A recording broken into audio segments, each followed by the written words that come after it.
Good evening. Tonight we are in the book of Esther. This is our third week. We did an introduction and then chapter 1 last week. Tonight we are in chapter 2, and I'm going to start by reading the whole chapter. It just depends on how the chapter flows, if I'll read it first or read paragraph by paragraph. But there's enough continuous action in this chapter that I think it would be probably appropriate at least to plant that whole chapter in your mind. So as we talk about it, if I refer out of that section to something else, it should hopefully make sense. And so if you have an outline, I also have the outline for next week and the week after, and I'll give that to you when we're finished. That way you can go ahead and read ahead and maybe have some prepared materials for the coming weeks. Esther chapter 2. After these things, when the wrath of King Ahasuerus subsided, he remembered Vashti, what she had done and what had been decreed against her. And then the king's servants who attended him said, "Let beautiful young virgins be sought for the king, and let the king appoint officers in all the provinces of his kingdom, that they may gather together all the beautiful young virgins to Shushan the citadel, into the women's quarters, under the custody of Haggai, the king's eunuch, custodian of the women, and let beauty preparations be given to them. Then let the young woman who pleases the king be queen instead of Vashti." This thing pleased the king, and he did so. And in Shushan the citadel there was a certain Jew whose name was Mordecai, the son of Jair, the son of Shimei, the son of Kish, a Benjamite. Kish had been carried away from Jerusalem with the captives who had been captured with Jeconiah, king of Judah, whom Nebuchadnezzar, the king of Babylon, had carried away. And Mordecai had brought up Hadassah, that is Esther, his uncle's daughter, for she had neither father nor mother. The young woman was lovely and beautiful, and when her father and mother died, Mordecai took her as his own daughter. So it was when the king's command and decree were heard, and when many young women were gathered at Shushan the citadel under the custody of Haggai, that Esther also was taken to the king's palace, into the care of Haggai, the custodian of the women. Now the young women pleased him, and she obtained his favor, and so he readily gave beauty preparations to her, besides her allowance. Then 7 choice maidservants were provided for her for the king's palace, and he moved her and her maidservants to the best place in the house of the women. Esther had not revealed her people or her family, for Mordecai had charged her not to reveal it. And every day Mordecai paced in front of the court of the women's quarters to learn of Esther's welfare and what was happening to her. Each young woman's turn came to go in to King Ahasuerus after she had completed 12 months of preparation, according to the regulations for women, for thus were the days of their preparation apportioned: 6 months with oil of myrrh, 6 months with perfumes and preparations for beautifying women. Thus prepared, each young woman went to the king, and she was given whatever she desired to take with her from the women's quarters to the king's palace. In the evening she went, and in the morning she returned to the second house of the women, to the custody of Shaggaz, the king's eunuch, who kept the concubines. She would not go in to the king again unless the king delighted in her and called for her by name. Now, when the time came for Esther, the daughter of Abihail, the uncle of Mordecai, who had taken her as his daughter, to go in to the king, she requested nothing but what Haggai, the king's eunuch, the custodian of the women, advised. And Esther obtained favor in the sight of all who saw her. So Esther was taken to King Ahasuerus into his royal palace in the 10th month, which is the month of Tebeth, in the 7th year of his reign. The king loved Esther more than all other women, and she obtained grace and favor in his sight more than all the virgins. And so he set the royal crown upon her head and made her queen instead of Vashti. Then the king made a great feast, the feast of Esther, for all his officials and servants, and he proclaimed a holiday in the provinces and gave gifts according to the generosity of a king. When the virgins were gathered together a second time, Mordecai sat within the king's gate, Now Esther had not revealed her family and her people, just as Mordecai had charged her. For Esther obeyed the command of Mordecai as when she was brought up by him. In those days, while Mordecai sat within the king's gate, two of the king's eunuchs, Bigthan and Teresh, doorkeepers, became furious and sought to lay hands on King Ahasuerus. So the matter became known to Mordecai, who told Queen Esther, and Esther informed the king in Mordecai's name. When an inquiry was made into the matter, it was confirmed, and both were hanged on gallows. And it was written in the book of the Chronicles in the presence of the king. We have come to the part of the story where we begin to make a transition, I guess you would say, from the announcement of what it's like to be a Persian king and to entertain those from all the provinces, and then ultimately inviting his wife out to parade in front of that gathering. And she refuses, and she's basically exiled, and her position as queen has been terminated. Then we come to Esther chapter 2, and it says, after these things, when the wrath of the king had subsided. When we're looking at the calendar, it sounds like, that's why I wanted to read the whole chapter, so you can see that it appears as if there was about, from the time of the announcement for a new queen, in this first section, these first 4 or 5 verses, down to the time where they actually appear before the king is how long? Does anybody remember? Did you? About a year. So we're looking from the time the king said, okay, let's go ahead and start this quote-unquote parade of women so that I can pick another queen. The time of preparation, the gathering of all the females to the city, the preparation, we're looking at about a year. A year's time from whenever the announcement was made, let's look for another queen. So when we back up from that year, we know what the month was. We know what the year of the reign was. It says in, where was it? Verse number 16, I think it was. So Esther was taken to King Ahasuerus into his royal palace in the 10th month, which is the month of Tebeth, in the 7th year of his reign. The 7th year of Ahasuerus' reign puts it at about 480 or 479, depending on how you reckon. So let's call it 479 from 486. So if we back up a year from that, we're looking at 480, which is about 6 years removed from the opening of the book. And so what happens the third year is that's when Vashti is removed. And so we have a 3 or 4 year period that transitions from chapter 1 to chapter 2. Everybody follow me on that? We kind of looked at this a little bit when we did the introduction on a timeline. We're looking at about a 3-year removal from the end of those events. In the 4th year of Ahasuerus, he has this feast, and it lasts for 187 days.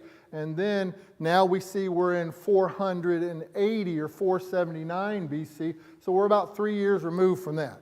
Just want everybody to kind of follow that timeline. We're in the 7th year of the king, and that's when the queen is appointed. 3 years after Vashti, or 4 years, depending on how you reckon that. Just want to make sure we see that it's not an exact, there's a period of time that, we talked about this during the introduction, that Ahasuerus, probably in that interim time, the 187 days or the 180 days in chapter 1 was probably the intel gathering, because somewhere between that time period and the way chapter 2 opens up, he's been to Greece and has been defeated by the Grecian army. And now he comes back, and he comes back to town, and he probably begins to remember Vashti, and he needs some reconciliation. He needs some repair to his spirit, I guess. Sounds like, so his advisors say, why don't we just go ahead and get you another queen now? You're back, and, Vashti's gone, go ahead. And so the king evidently agrees to do that. So in preparation, it's still going to be another year. Don't ask me why. It's just what the text says. So in the meantime, in verses 5 through 7, we're introduced to 2 new characters that I think play a big part in the early introduction, helping us understand some things that will happen later, and we'll talk about that briefly tonight. But if you look at verses 5 through 7, you see the introduction of two characters, Mordecai and Hadassah. Hadassah is Esther's Jewish name. Esther is her Persian or given name, and I didn't put it in the outline necessarily other than to say that that Hadassah was her Jewish name, but Hadassah means, I think, myrtle, and Esther means star, or something equivalent to that. So if you're writing in the notes or writing in your margin of your Bible, Bible names seem to have particular meanings. I don't know how much myrtle or star means in this context, but it seemed for most commentators they wanted to tell us that, so I felt compelled to at least tell you what the names mean. Then we move to the introduction of their relationship and where they're from. What is the nationality of Mordecai from the reading? He was a Jew. What was the tribe he was from? Benjamin. It's going to be significant when we get to chapter 3, 4, 5. That's going to make a lot more sense then, but if you know the book of Esther, you know that whoever was writing this book felt compelled to tell us not so much that he was a Jew, but that he has a descendancy that seems to have a relationship with the other character that's going to show up in chapter 3. So he's a Benjamite. His father Kish, depending on how you read the text, was the one that was brought over to Babylon when Nebuchadnezzar basically withdrew everybody, and Jehoiakim come over, or was it Jeconiah? I think it's the same thing. Jehoiakim or Jeconiah, I think they're the same person. Yeah, Jehoiakim. They come over from Babylon and they settle in Babylon, and then when the Medes and the Persians take over, they begin to spread out a little bit. Shushan's not that much far removed from Babylon. But what we know about this is it appears as if Esther was born probably in Babylon, or maybe at the earliest, maybe Persia. We don't really know exactly how old she is. She's a maiden. She's a virgin. So probably under the age of 30, somewhere in that neighborhood. 17 to 30, maybe. And her parents have died, and Mordecai is, it says, her uncle's, or his uncle's daughter, which would make them cousins. Although Mordecai must be old enough to have raised her. So we don't know all the age. The timeline seems to suggest Mordecai might have been in his 50s or 60s, and Esther somewhere in her 20s. So there's that relationship of father and daughter. It appears as if he took her to raise as his daughter. So here we are with an introduction of all the maidens coming to the capital city. It appears as if Mordecai already lives in the capital city. We get some hints here a little bit about him knowing his way and people knowing him and things along and along. So they're probably already residing in the town. It does seem to suggest that Mordecai has told Esther, don't reveal your nationality. Just go along right now. Nobody seems to have a clear understanding in any of the commentaries, and so let's spend just a moment thinking through that a little bit, maybe together as a class, why Mordecai felt compelled. It sounds almost as if they didn't know he was Jewish either. Now he's revealing it, or whoever it is revealing it in the telling of the story, but why do you suppose, and again, we don't have any clear information, but I know some of you have read the book, you've studied it, you've heard it taught. What have you heard about why Mordecai did not reveal his genealogy, so to speak, or his nationality? Renee? We've got Renee.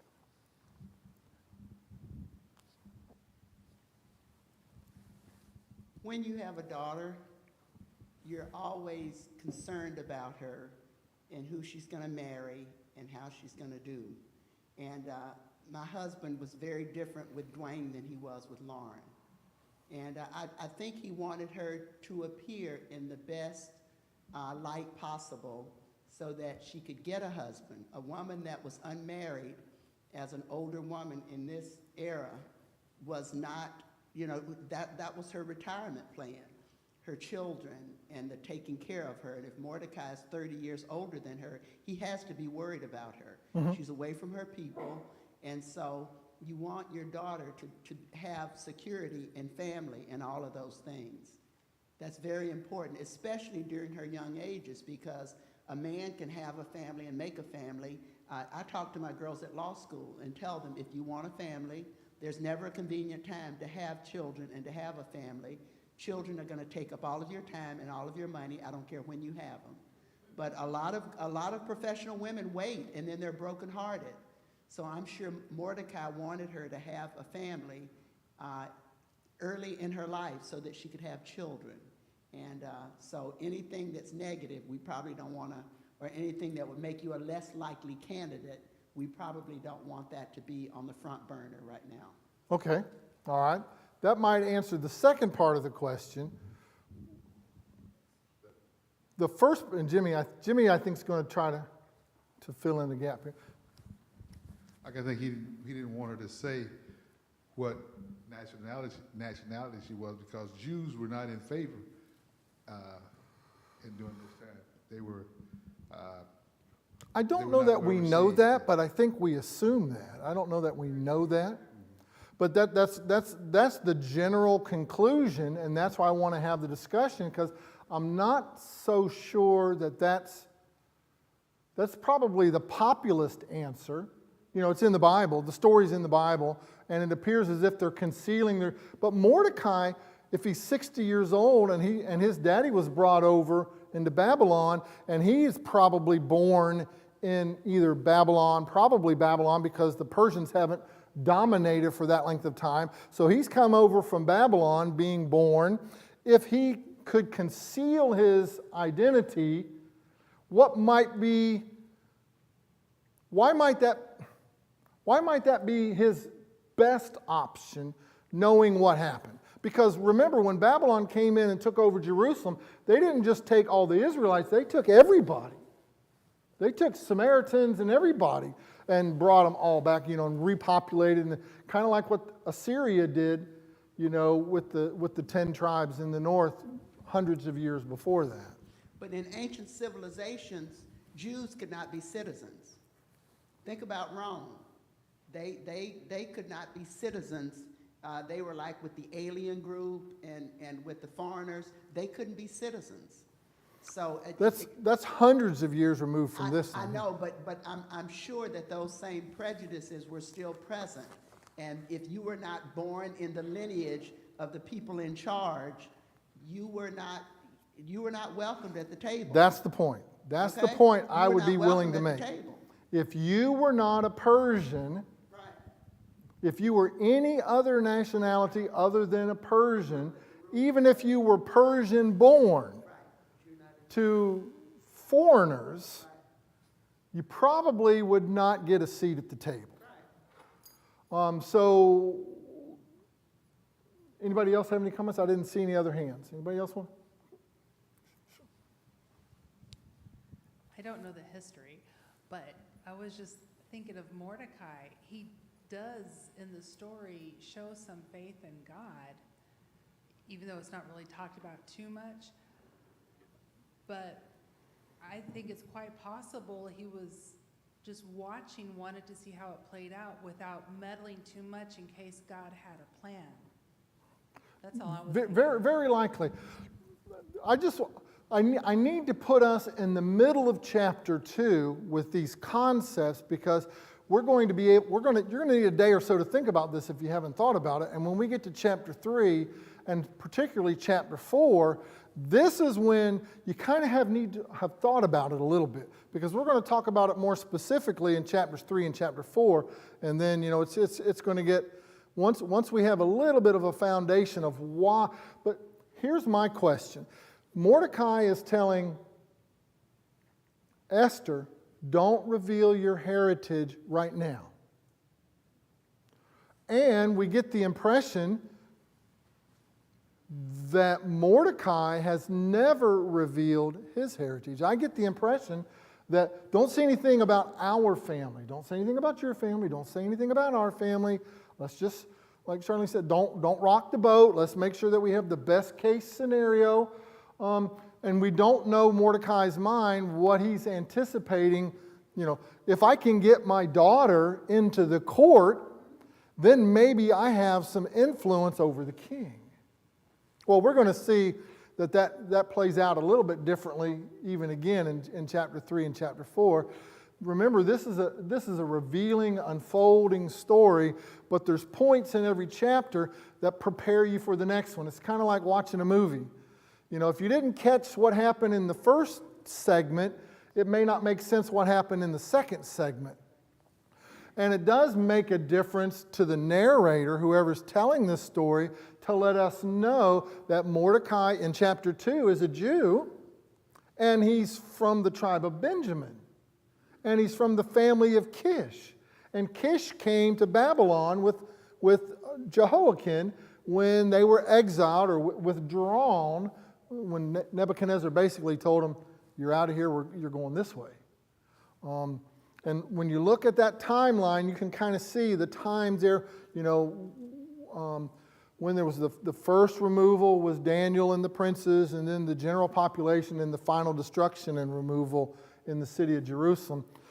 And then there was a number of years, probably 50 or 60 years before we see, the Medo-Persians come in. So there's a little bit of a time thing, a development where a king, remember Ahasuerus in the introduction, we said that he was the fourth king since Cyrus, so he may not know everybody in town. He doesn't know anybody in town. He's throwing parties and letting everybody come in as they wish. He's maybe never had a reason or an occasion to meet Mordecai yet. And so for Mordecai to say, don't ruin this by prejudicing the court and saying that you're Jewish because you're not a Persian, I think is the reason. I think it's because their heritage is not from Persia. Although Esther was born in Persia, she is still Jewish. Does that make sense? It's not that she's not a young maiden. It's not that she's not from Persia, because she was probably born there. It's that her heritage, evidently, whatever her physical appearance, the way she dressed, the way she conducted herself, did not. And maybe by this time, it's been 70 years. They've had a chance to acclimate to society. They probably don't dress like whatever the Jewish people would have dressed like in the day, and they don't act like them, and they don't speak like them. And it could be that over that period, we know what happened in Babylon, how they basically, gave up their religion for fear of persecution. So there's raising a generation. We talked about this in the introduction. You can raise a generation that doesn't know about the church, but they might have good morals, they might have good values, they might understand, where they're from and what they're about, and have the faith in God, but they just don't know how to approach God in the traditional or the Jewish ways. And that's kind of where this book kind of takes us, is are they faithful to God? And we see some language that seems to suggest that they are doing some things, at least trying to approach God or include God in their decisions. Robin, did you have a comment? Okay. Okay, so give me just a minute to read through here to make sure in the first 7 verses, it's likely that this is a few years removed from his defeat in Greece, and he's come back, it's a suggestion that they gather the maidens from all over the realm. How many provinces? From where to where? 127 provinces from India to Ethiopia, or Ethiopia to India. Gather them all up, however long that took, and then there's a year-long preparation.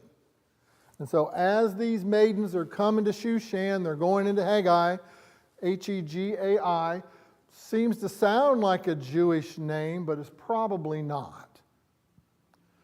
He's the eunuch of the house of the maidens. He brings them in, he prepares them, he gives them duties, responsibilities, and the preparation and all of that.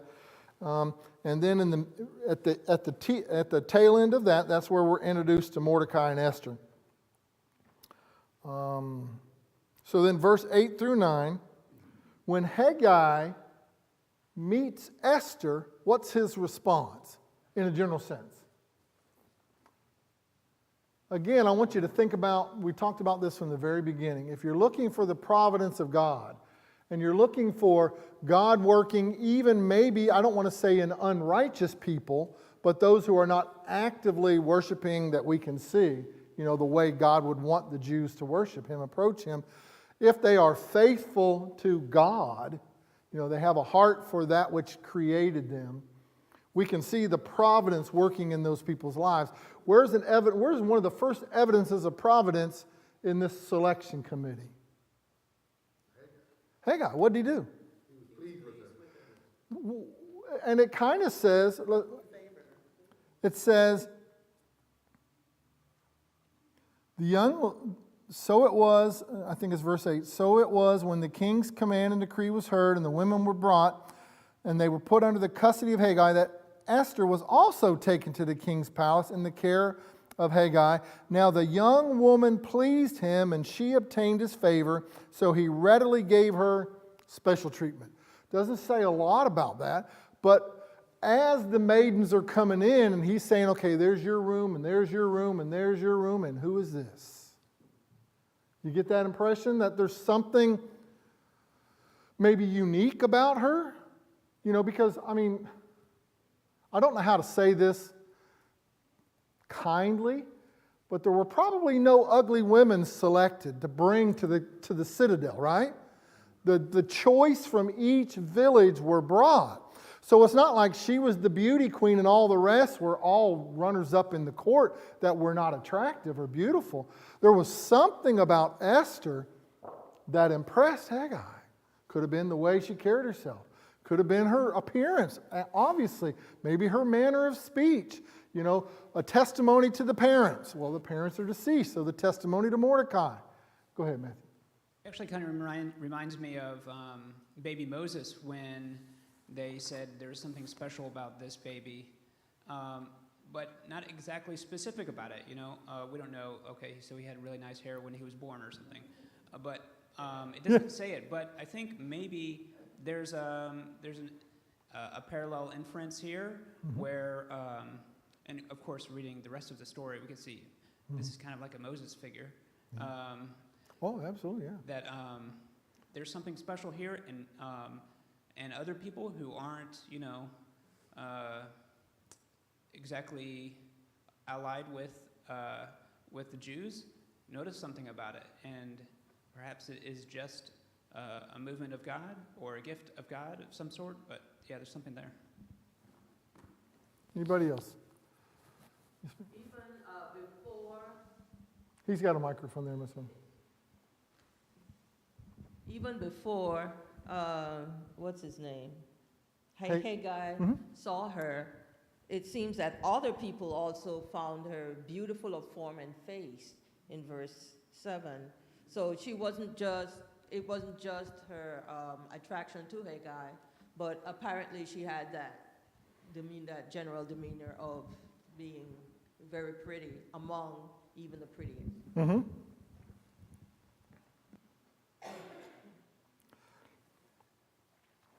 So part of Haggai's response to her presence gave her a special room, special servants, special care, and I would even say an extra vote. Would you not say there was an extra vote? I mean, he's not a voting member of the court, but I think you know what I mean by that. He was going to, you know, when they had him stand up there, okay, Esther, you just move just half a step ahead of everybody so you get noticed, that kind of thing. He was going to make sure that she was noticed. I don't know exactly what all that means, other than the text is saying, lovely, beautiful, stood out. He was immediately attracted to her. When you read to the end of the chapter, evidently after a long period of time of seeing maidens come through and the king, you know, spending time with them and immediately sending them to the next room, he did not hesitate when she came into the room. He immediately didn't have to think about it. He put the crown on her and she was the queen. So there was something there. It's left to us to kind of think about that. But now, if it would have been told, and I think this is the point, circling back to the nationality, I don't know how Xerxes, Ahasuerus, I don't know how Xerxes felt about the Jewish population as a whole. It doesn't. Nobody says anything. When chapter 3 opens up and the plot of Haman begins, we're not even sure that the king knows that this is the Jewish people. And I don't want to get too far ahead of that, but sometimes that foreshadowing helps us understand this. We don't even know that he knows it's the Jewish people. We just know that Mordecai's saying, don't tell anybody what family you're from. Just go on in there. But now, after so many years, Mordecai and Esther being in the city, which leads me to believe maybe they didn't live in the city until they came at this point. Anybody else feel that same way? They might have lived in a village outside, and when Mordecai hears about the decree, says, okay, Esther, I think this is your time. You need to go. And then I'll go with you and protect you. And they could have been from Sefner going to Tampa.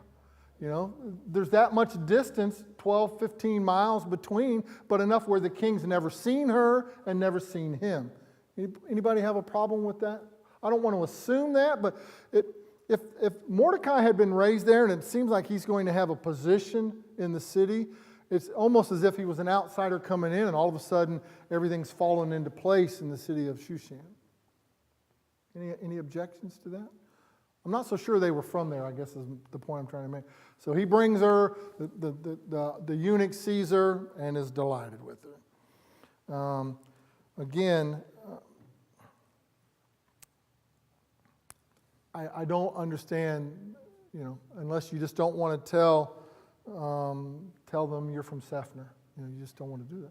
And I'm not, no disrespect, it's Mango, Dover, Sefner, Plant City. We're the orphan children of Hillsborough County, if you didn't know that. Everything in Tampa happens around Tampa, and we're all the outsiders looking in until we have the festival, then they all want to come to Plant City. So, but I think if you can put it into real world ideals, we see those things, we experience those things, we understand, we've seen that. And for her to have been selected above all the others, something was in play. And I would believe it's God. I want to believe. And we'll see that in chapter 4. That it appears as if that's not the case, or that is the case. So now we're down to verse number 18. After those 12, well, actually we're in 12 to 14. The maidens appear before the king, and let me just read a little bit more in here. In verse number 13, after that year of preparation, maybe even 6 months in gathering them to town, and then a year of preparation, so we don't know what the cycle is, but we're somewhere around 18 months probably. So we're almost 2 years removed from the time the decree went out to they begin to pass through the process to see the king. So we're 18 months to 2 years, and they begin to pass by the king, and that's where we're at in verse number 12. Thus prepared, or 13, thus prepared, each young woman went to the king, and she was given whatever she desired to take with her from the woman's quarters to the king's palace. In the evening she went in, and in the morning she returned to the second house of the women. And we'll talk about that just briefly, just as a side. To the custody of the eunuchs who kept the concubines. She would not go into the king again unless the king delighted in her and called her by name. So here's that process. They're over here being prepared by Haggai. It's their turn, and they pass before the king, spend the evening, and go to the second house, which is where he keeps the concubines.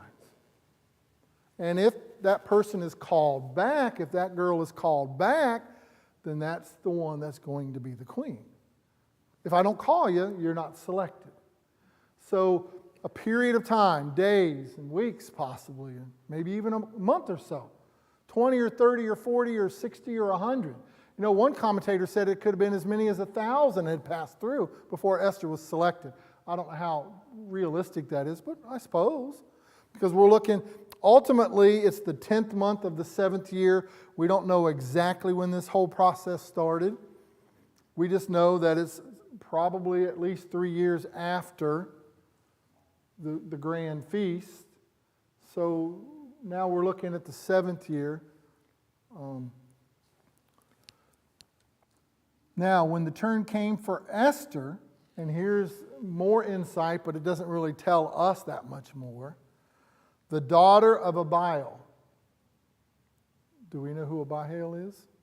I don't know who it is. That's her father. Yeah, you know who it is. Yeah, that's her father. So now we know what family she's from, but that doesn't help us a lot because there's no historical context to place that name in history for us to get an idea of who that person is. I couldn't find anybody. Most commentators skipped right over that verse. They just said, "Oh, that's the daughter of Abihail," and just next thing. The uncle of Mordecai, and that's all it says. It's time for Esther to go into the king. She requested nothing but what the custodian of the women advised her to take. What's that tell you about Esther? What is her perspective, perception of those who might have some wisdom, knowledge, age, education?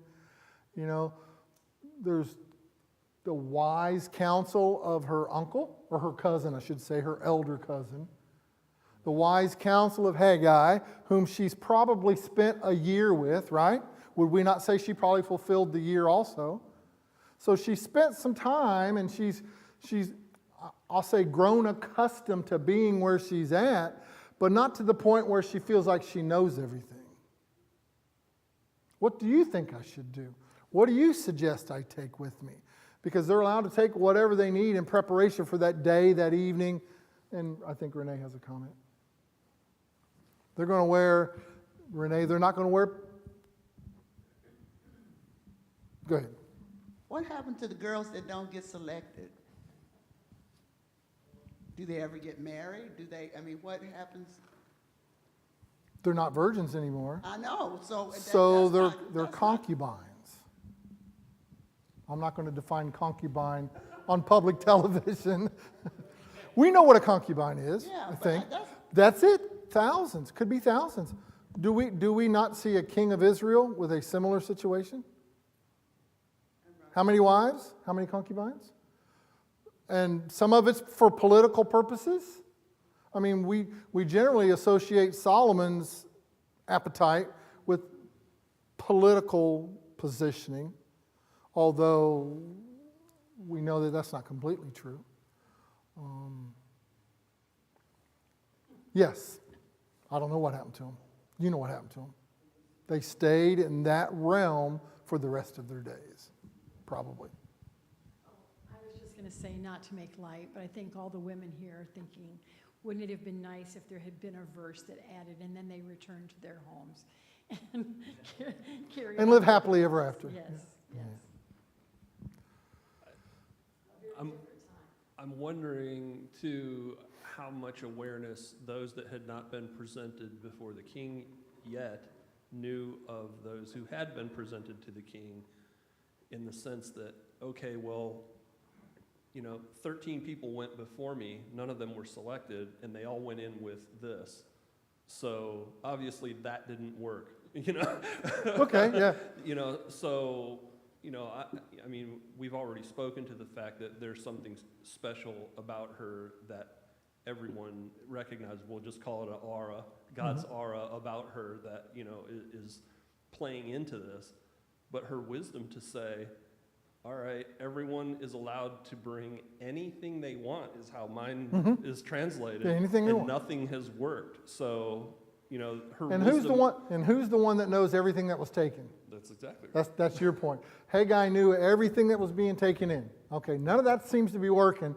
Esther, you just go in with your beauty. But it doesn't exactly say that. And Esther obtained favor in the sight of all who saw her, So Esther was taken to the king into the royal palace in the 10th month of the 7th year of his reign.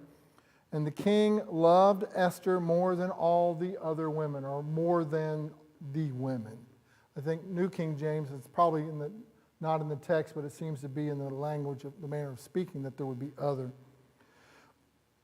Esther more than the women, and it says other women, and she obtained grace and favor in his sight more than all the virgins. So he set the royal crown upon her head and made her queen instead of Vashti. So what do we know about Esther? Whatever she did, it worked.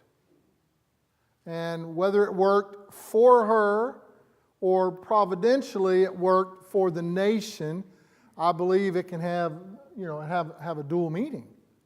I mean, it worked for her. Was she the most beautiful of all? Or like he said, did God just give her an aura so that no one could turn their eyes from her? Don't know. Seems to suggest that, but I would not expect God to treat anyone that royally, other than like what Matt was saying with Moses. You know, she just had that way about her. Her rearing, her manner, her posture, her manner of speech potentially, all of those things were different than everybody else. Enough different. Somebody said she didn't talk like she was from Sefner, right? And I'm not going to, she didn't speak like a common person, probably. She had some heritage about her. She had some confidence about her. And that comes, and that's a testimony to parenting. If we don't see that in the text, you know, our children are a reflection of us sometimes, and Mordecai was, you know, don't tell them where you're from, don't prejudice the jury right now. You just go in and be you, and listen, and do what Haggai says, and this is going to work out. Did Mordecai, you know, there's nothing in here suggesting that Mordecai has an idea of what's going to happen. It's happening, and Mordecai's taking advantage of the opportunity to put someone, and I think somebody said it tonight, or at least hinted at it, someone from his race, his nationality, in a position to make decisions for the whole of the people. That's an honorable thing. If I can get you in the court, then you can have some influence over the king when we have a hard time or something. So, I don't know. Janet?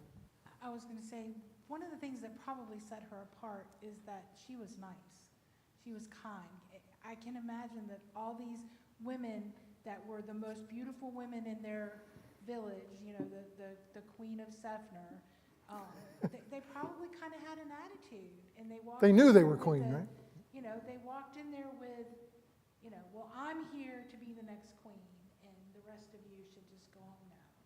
But Esther did not behave like that, and she was nice and kind and sought counsel from people. So even if she wasn't as beautiful as she would have stood out and stood apart from all of the other women that were there. And maybe rightly, I don't want to say deserve, but rightly have the opportunity for some special counsel.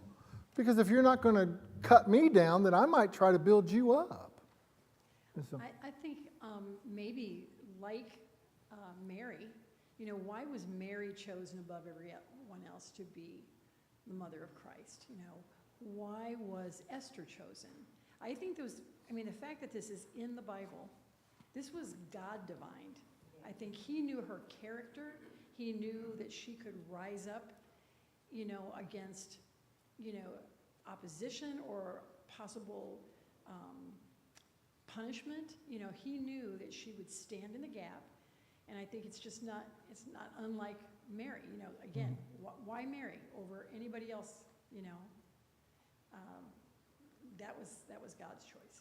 I think you bring up a good foreshadowing point too, that she might not have even known that she was capable of what she did. I mean, we kind of get that impression. Well, and Mordecai, I'm getting ahead of myself here, mentions, you know, that she was put there for such a time as this. You know, she was willing Yeah, don't get too far ahead of me. Okay, sorry. No, that's okay though. Absolutely. We can speak in code about those things. Okay, but all of that was from Absolutely. the beginning. Yeah.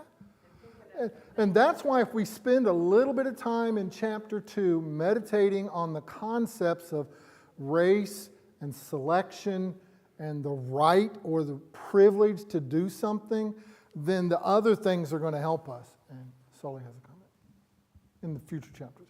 Well, going from, I guess, the evidence that it literally says about her characteristics, about her, she's an orphan, which we know if you just thinking about being an orphan, going through the struggles that you'd have to be, and someone taking you in, there's a level of being humble if you're a good child, to where you learn those struggles. So that's one good characteristic that she has, along with the God-given beauty.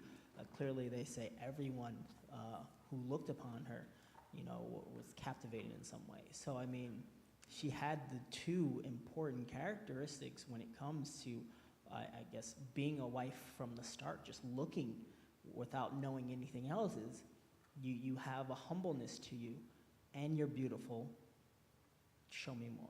So I think that was just, I mean, the formula isn't hard to get, but it's hard to get for some people.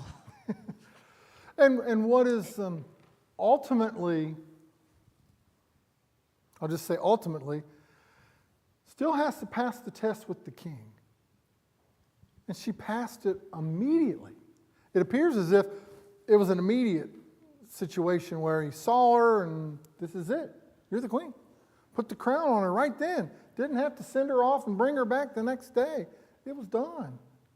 And I was going to say also, and like most, like all of the characters which God clearly has chosen, it's a perfect match. It wasn't like the other ones, as you said, could have been beautiful, could have been this, could have also lost a parent in some way, but she was the perfect match when it comes to that right key for the lock that they were looking to open in that situation. Then they have a feast, the Feast of Esther. And so there's a celebration and a ritual of forgiving something or some kind of a holiday. They said it probably wasn't a tax holiday as opposed to maybe just a day off from work kind of thing. So, because I'm sure the king still needs his money, and so gave everybody a day off to celebrate the new queen. And I'm gonna stop the message tonight right there, because I think even though verse 19 is part of chapter 2, it'll be how I introduce chapter 3 next week. You've got it in the outline. Go ahead and look at it and be thinking about it, because I think it introduces the next chapter pretty well. So I want to save those couple 3 verses for next week, and I think we have a couple comments. I feel that sometimes we are hesitant to believe. We believe, but it's hard for us to put our hands on God's purposefulness. And I think that Mordecai knew that she was special, not outright, because even when the king took her, he didn't have to do anything but accept her, but it says that with kindness also, he found favor and kindness with her. So she was very special, and just wrapping our heads around the fact that she was chosen. She might not even have been aware of it, having been brought up in Persia, as much as Mordecai knew that she was chosen. Yeah, good point. I have the outline for the next couple weeks, so before you leave tonight, get one of those. Thank you for your comments. Thank you for your participation. Go ahead and read ahead, chapter 3 and chapter 4. Next couple weeks, that's what we'll look at. Let's pray together. Father, we thank you for the evening. You have blessed us with your presence. Thank you for your word. Thank you for the power of the gospel. Thank you for all the foreshadowing of those things in Christ that we might see in the Old Testament. Thank you for Mordecai and Esther, and thank you for the message that you've given us in this book. We pray, Father, as we open it up and we meditate on it, we'll draw closer to you, and will give us understanding, give us hope, even give us purpose in life. In Jesus' name, amen. Jimmy.